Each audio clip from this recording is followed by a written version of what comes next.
네, 4월의 마지막 주 고양신문 뉴스체크 진행해 드리겠습니다. 이번 주 헤드라인부터 알려드리겠습니다. 시청 백석 이전 문제가 경기도 감사를 받게 됐습니다. 시민단체들이 백석 이전 반대 기자회견을 열었습니다. 고양시 부동산 가격 하락폭은 좀 줄었지만 반등은 아직까지 의문입니다. 화정터미널이 결국 문을 닫게 되었다는 소식입니다. 화전 벌말의 제2호수공원, 근데 국토부와 경기도는 부정적, 이동환 시장 특별자치도의 회의적, 김연아 당협위원장 공천 헌금 의혹. 갭투기 최다 지역이 고양시가 4위라는 소식이 알려졌고요.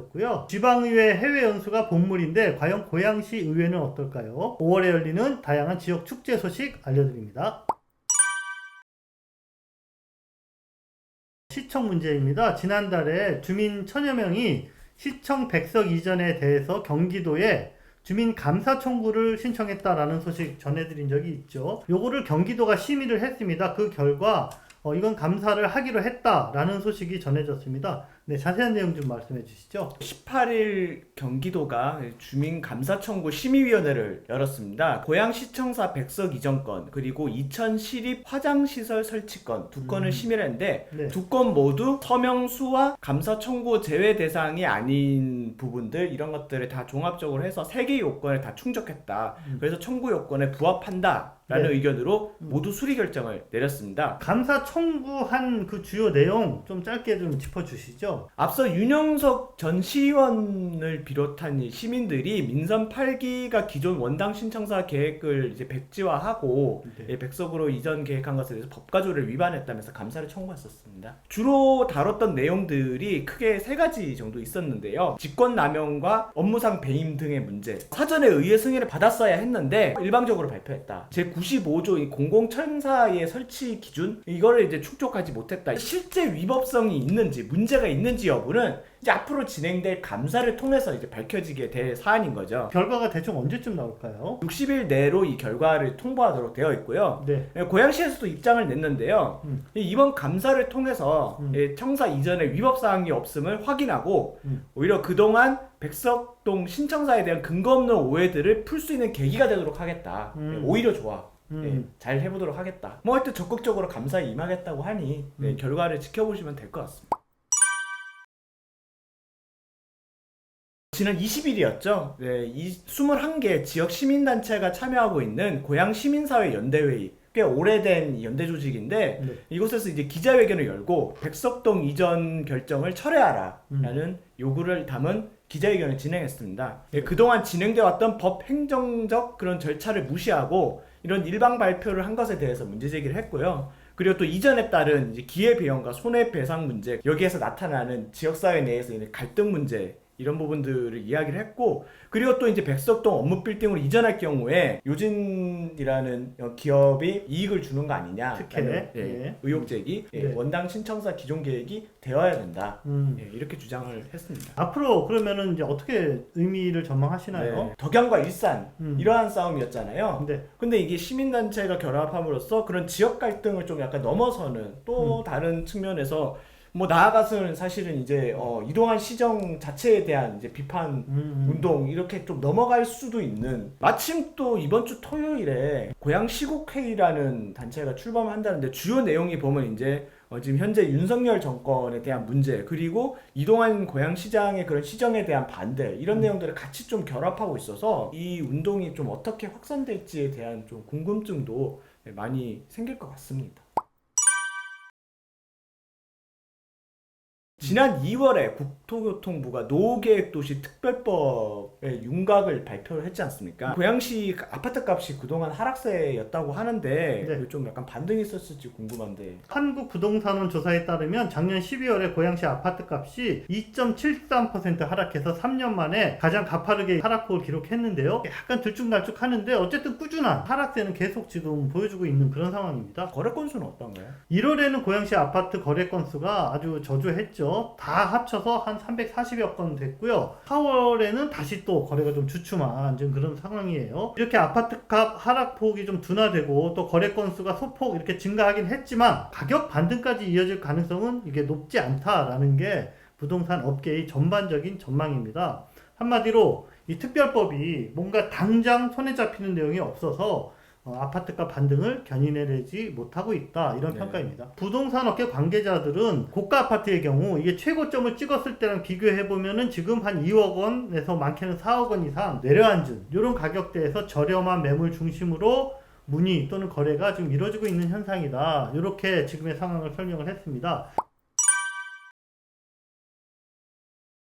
화정터미널이 어떻게 될 것인가 저희가 좀 궁금했는데 결국엔 폐쇄가 확정됐다고요. 끝내는 이제 협의가 되지 않고 폐업 의지가 워낙 강해서 고양시에서도 뭐 어떻게 손쓸 방법이 없다. 화정 버스 터미널이 늦어도 다음 달까지 5월까지는 폐쇄되는 것으로 결정이 됐습니다. 4개의 노선이 남아있는데 이번 달 내로 이제 아마 고양 터미널로 합치게 될 것으로 보입니다. 아주 오래되고 낙후된 2층짜리 건물 이 건물의 운명은 어떻게 되는 겁니까? 48곳 정도 점포가 지금 입점해 있다고 해요. 이 안에 소유관계가 굉장히 좀 복잡합니다. 대지권이랑 건물 소유권도 이제 구분되어 있고 이 건물 소유권도 지금 운영사가 한 80% 정도 소유하고 나머지는 또 이제 지분관계가 복잡하다고 해요. 안에 소송 문제도 있다고 하고 이런 지분을 갖고 있는 운영사가 뭐 현재로서는 이제 건물 리모델링 이런 부분에 대해서 뭐 생각이 없다, 별다른 계획 없다 이렇게 얘기를 하고 있는 상황이라고 합니다. 이게 지분도 복잡한데 사실은 거기가 그 지목이 터미널 부지로 돼 있잖아요. 그쵸. 그 허가 문제 그게 네. 사실은 또 넘어야 할 큰 벽인 것 같아요. 정동혁 지역구 도의원인데 네. 경기도에 도정 질의도 하고 그러면서 기존 터미널기를 유지하면서 상권 활성화 도모해 보려고 좀 노력을 했었는데 시에서 이렇게 좀 폐업을 결정하고 임시 정류장도 설치하지 않겠다고 하니 좀 많이 안타깝다 이런 입장을 좀 나타내고 있습니다. 자, 이번에는 창릉지구내 제2호수공원 추진 중이다 이런 소식 얼마 전에 전해드렸는데 요것과 관련해서 새로운 사실이 하나 확인이 됐습니다. 남동진 기자가 취재해 주신 건데요. 현재 고양시가 호수공원을 이곳에 조성하려고 한다. 그 어디? 위치를 어딘가요? 화전 벌말마을이라는 곳인데요. 이곳에 최근 조성을 위해서 국토부와 경기도 등의 협조 요청까지 한 것으로 확인됐습니다. 이 지도를 보시면 한가운데 이렇게 쏙 들어가 있는 여기가 이제 벌말이라는 지역인데요. 좀 특징을 알려주시죠. 창릉 신도시 발표 이전에 먼저 국토부 도시재생 지역으로 발표가 된 곳이 이제 맞아요. 예술인 마을이었잖아요. 그러고 나서 이제 창릉 신도시가 발표되다 보니 여기는 도시재생 사업을 진행하는 곳이라 가지고 제척이 됐습니다. 같은 국토부끼리 서로 사업에 충돌을 한 거죠. 네. 그러다 보니까 빠지게 됐어요. 고양시는 이제 창릉 신도시 발표 이후에 이 지역을 계속 창릉 신도시에 추가 편입하려는 시도를 계속 했어요. 최근에 이 내용 관련해서 국토부 등에 이렇게 협조 요청까지 보낸 것으로 확인이 됐습니다. 국토부는 입장이 좀 다르다고요? 도시재생 사업으로 선정된 지역인 만큼 공공주택 용지 추가 확보 조건 그거 아니면은 창릉지구 편입이 어렵다. 자, 경기도의회 상임위에서도 이 문제가 다뤄졌다는데 네. 거기에 대해서도 어떤 답변이 있었나요? 국토부 입장을 이렇게 고려해 봤을 때 이 벌말 마을을 이렇게 무리하게 수용해서 호수공원 조성하는 이 방안은 좀 약간 쉽지 않을 것 같다. 벌말 마을의 미래 그리고 제2호수공원의 이제 탄생 여부 모든 게 아직까지는 미궁입니다. 뭐 이동환 시장님이 이 경기북부 특별자치도 추진에 대해서 네. 좀 회의적인 입장이다.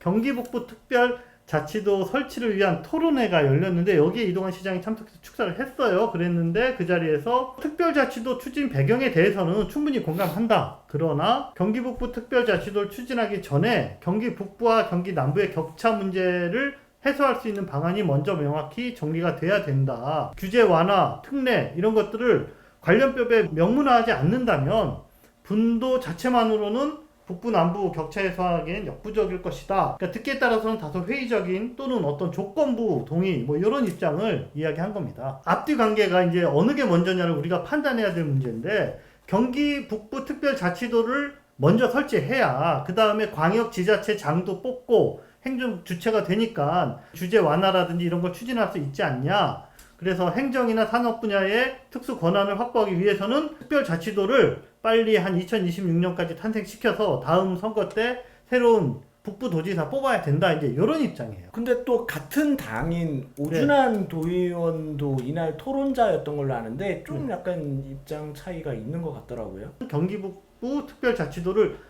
먼저 설치해야 규제 완화의 주체가 생기고 동력 얻을 수 있다라고 경기도 입장에 이제 좀 손을 들어줬습니다. 그러니까 경기 북부 10개 시군 중에서 경기 북부 특별자치도 반대 입장을 내비치는 곳은 어쨌든 지금까지는 고양시가 유일합니다. 뭐 어쨌든 향후에 경기도와 고양시가 어떻게 입장을 좁혀 나갈지 이 부분도 좀 관심 있게 지켜봐야겠네요.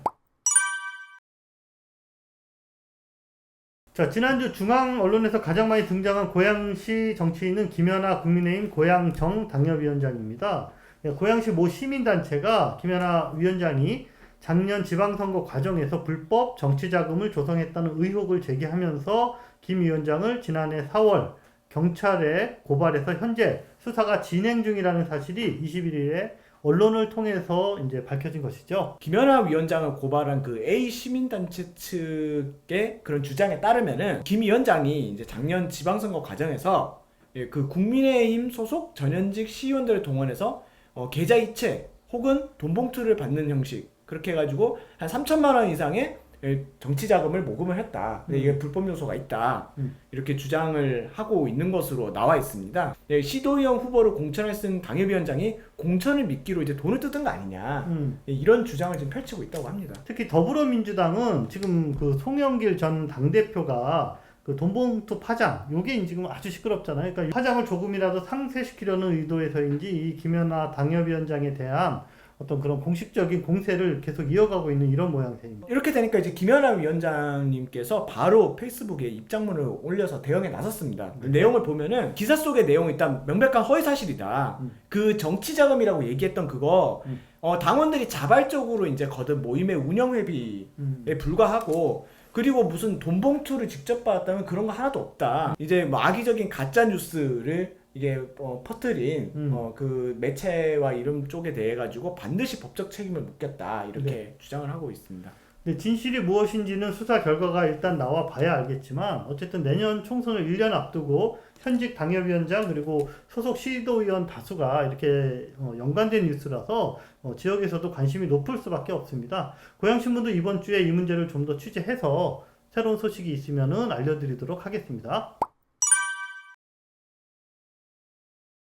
빌라왕의 전세 사기 문제가 연일 아주 큰 이슈인데요. 이와 관련해서 고양시가 최근 3년간 전국에서 갭투기, 그러니까 세입자 임대 보증금이 주택가격의 80%를 상회하는 이런 거래가 네 번째로 많은 지역이다라는 뉴스가 이렇게 여러 군데서 쏟아졌습니다. 자, 뉴스에 따르면 1위가 서울 강서구, 2위가 충북 청주시, 3위가 경기 부천시, 그리고 이어서 고양시가 전국에서 네 번째로 많다 이런 소식입니다. 네. 6개월이나 묵은 뉴스가 이 시점에서 다시 이렇게 소환된 이유는 무엇일까요? 이거는 자명합니다.